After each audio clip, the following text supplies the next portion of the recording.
The Woodpile, by Robert Lee Frost. Out walking in the frozen swamp one gray day, I paused and said, I will turn back from here. No, I will go on farther and we shall see. The hard snow held me, save where now and then 1 foot went down. The view was all in straight up and down of tall slim trees, too much alike to mark or name a place by, so as to say for certain I was here, or somewhere else. I was just far from home. A small bird flew before me.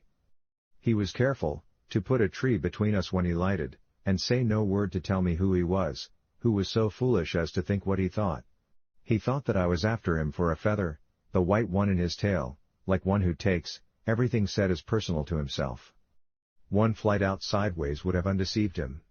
And then there was a pile of wood, for which I forgot him and let his little fear carry him off the way I might have gone, without so much as wishing him good night.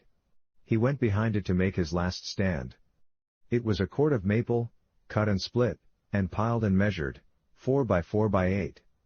And not another like it could I see. No runner tracks in this year's snow loop near it. And it was older sure than this year's cutting, or even last year's or the years before. The wood was grey and the bark warping off it. And the pile somewhat sunken. Clematis had wound strings round and round it like a bundle. What held it though on one side was a tree, still growing, and on one a stake and prop. These latter about to fall.